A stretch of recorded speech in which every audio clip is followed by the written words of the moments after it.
Shen ancient style grievance poem. A young wife, known as Tulip, lives in the house of Lu, where pairs of swallows roost on beams of tortoise shell. In cold September, washboard drumming hastens falling leaves. The Liaoyang army, 10 years gone, she only has her memories.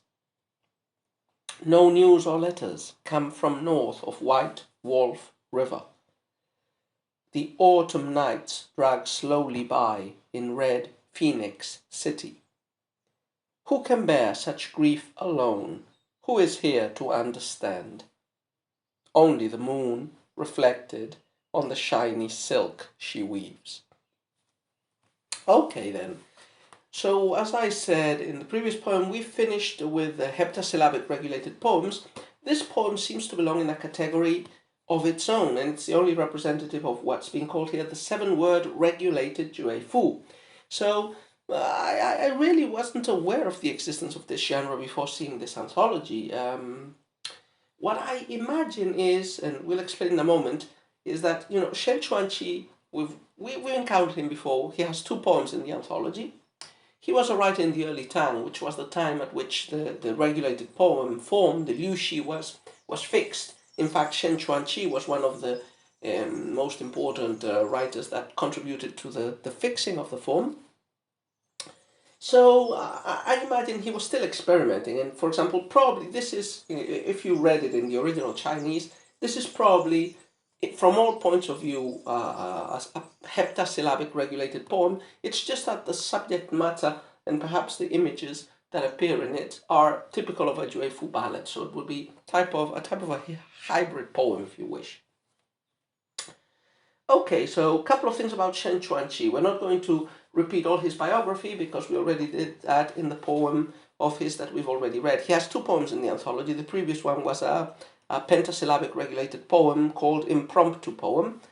You can go to that video to read about it. But very briefly, Shen Quanqi is an early Tang writer. He worked mainly in the court of Empress Wu Zetian and of her successor. So basically the late years of the 7th century. And he's frequently paired with another scholar official, Zhong Jiwen, and both of them, Shen Quanqi and Zhong Jiwen, are generally considered very representative of the early Tang poetic style, which was quite in line. It was just in most respects a continuation, at least in subject matter, with the poetry of the period of the Xiongnu, of the 6 dynasties. Although, as I said before, it's also an interesting period because it's the time when the new metrical format of the regulated poem that is so characteristic of the Tang dynasty was being developed, was being fixed by writers like Shen Quanqi. So, as I said, he served the government.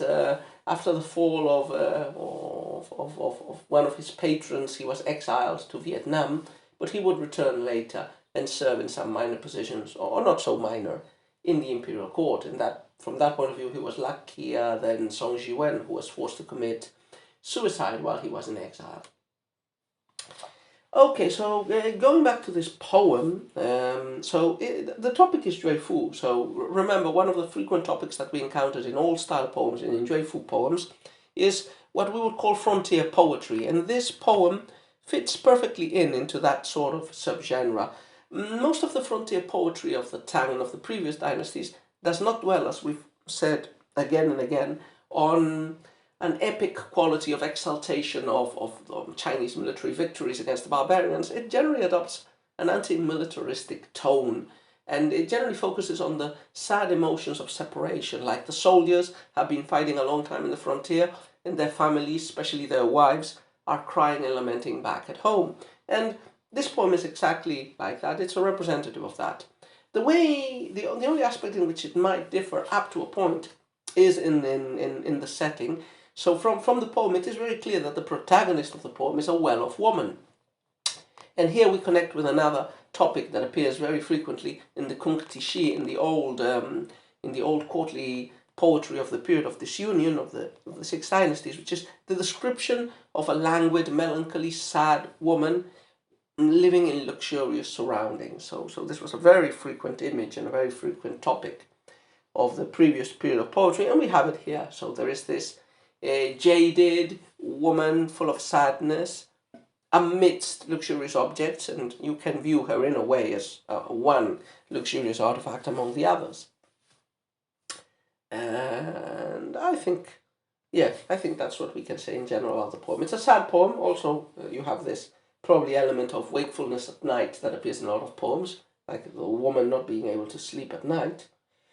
Although I don't think there is any explicit reference in the poem to wakefulness, but it's that sort of poem and it's that sort of tone. Okay, having said this, let's take a look at the poem couplet by couplet. It's quite full of references to the literature of the six dynasties, as was to be expected. Some of them make it a little bit hermetic. First couplet. Well, first the title, Ancient Style Grievance Poem. I believe in the original, the poem also includes a reference to a contemporary general and writer of the early Tang dynasty that was fighting in the frontiers. So this poem is meant either to be a homage or a present for that general, or is meant to imitate the style of poetry that poet general used to write himself, which probably were poems about suffering women far away from their beloved husbands who are fighting at the frontiers. So first couplet. A young wife, known as Tulip, lives in the house of Lu, where pairs of swallows roost on beams of tortoise shell. So as usual, the first couplet sets the scene and sets the protagonist. The protagonist is a woman. We're given her name and her clan, and this woman is in pretty luxurious surroundings. This house of Lu is expanded as a place where pairs of swallows roost on beams of tortoise shell. So first, the fact that she belongs to the house of Lu, that she's called Tulip, apparently connects with a poem of Emperor Wu of the Liang dynasty that composed a poem about a sad beauty from a good family. So there's this connection, this connection with this reference in the past. It's just meant, to create this archaicizing effect because it's an ancient style poem, but also evoking through this image a well-off lady from a good background. In fact, in other translations of the poem, instead of the young wife being called Tulip, she is meant to be in a tulip-decorated chamber. So a luxurious space inside of that house of Lu. And the house of Lu would be her family, not a house in a place called Lu. And that house is described through an image. A beautiful image. So the house has beams of tortoise shell, which is a precious material that would have been brought from the extreme south of the empire. So the house is so rich that even the pillars, the beams, are decorated with tortoise shell. And on them roost pairs of swallows. This image of swallows, of course, connects the poem with the romantic and sad theme, even without having looked at the title. From this first couplet, we have a young wife, and we have a pair of swallows roosting. The topic is going to be love. Swallows, pairs of swallows were a typical image of lovers that are together, and a young wife separated from her husband is also, a pretty stereotypical and common trope or a character, at least since the time of the 19 old poems in the late Han Dynasty, more than 500 or 600 years before this time. So, first couplet sets the scene. There's this young married woman from a good family in luxurious surroundings. Second couplet. In cold September, washboard drumming hastens falling leaves. The Liao Yang army, 10 years gone, she only has her memories. So, we now get the season, and we get information about where this young wife's husband is. So for 10 years now, the young husband, well, presumably, maybe not young, but her husband has been in the army. So she doesn't have her husband with her. She only has the memories of her husband. The husband is serving in the Liao Yang army. Now, Liao Yang was the northeastern frontier. It's equivalent to the modern area of Liaodong. So the area in what we today called Manchuria, the frontier region between China and Korea in the northeast, which was one of the big frontiers of the Tang dynasty, but also of the previous ones. So the Liaoyang army is there, her husband is there. It's autumn, so it's cold September. And remember, autumn is one of the sad seasons of the year, the season of fall. In Chinese correlative thought, it's the season where decline starts, and it's a favored season for melancholy and sadness. So this autumnal setting is meant to emphasize the sad pathos and the sad tone of the poem by nature matching the sad feelings of the protagonist. It's cold, it's September. A typical image of September, or two images which appear here, are washboard, drumming, and falling leaves. So the falling leaves, obviously, so in autumn, leaves fall in the northern hemisphere. They're a sad, beautiful but sad sight. But these falling leaves, which also represent the passage of time while the young wife and her husband are separated, these are hastened by a sound. So you have a visual image that is hastened by an oral image. The oral images of washboard drumming. I think we've encountered this in poems precisely in joyful ballads about the frontier. Autumn is associated with long nights and cold nights, and with women, especially in the capital, washing clothes at night using fulling blocks or their equivalents. So this was a time before washing machines.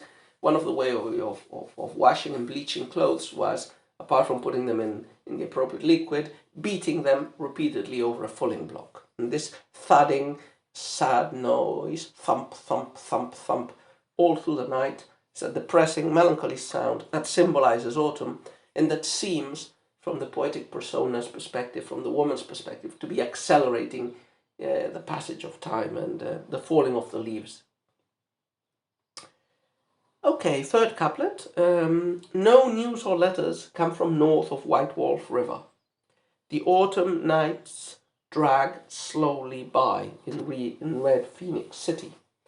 So again, the setting is pretty clear. We're still at the capital. The war has been going long, and not only has it been going long, but no letters, no messages have been received from the frontier, which is pretty distressing, because it either symptomizes that her husband does not care and is not interested in writing to her, he has forgotten her, or he has died, which is even worse, or he is too busy to write letters because of the military tasks in the frontiers. We have two images, and the night feels slowly, so probably the implication is the woman spends the night awake, wakeful at night, she can't sleep, so the nights, which are longer in autumn than in summer, feel even longer. So we have these two images, which I imagine are parallel in the original poem. White Wolf River, Red Phoenix City. So colors, white and red, animals, wolf and phoenix, places, river, city. White Wolf River is just a name for a river in Liaoyang. Today it has a different name, but it would have evoked this frontier area. Red Phoenix City seems to be an indirect name for the capital, for Chang'an. So long before Chang'an was Chang'an, at the time of the state of Qin in the springs and autumns, there was this legend that the daughter, I think, of Duke Mu of Qin, through her flute-playing abilities, brought down a phoenix to the capital city, a red phoenix, and that's one of the reasons why the Qin capital, which would later, well, it would change places, but basically it would be capital in the area within the passes, that capital would be nicknamed, or at least literarily, the Red Phoenix City, even though it had other names with the passage of time. Even in Chang'an, one of the gates, I think the southern gate to the Mingde Palace, was called precisely Red Phoenix, Dan Huang probably, or Dangfeng, yeah.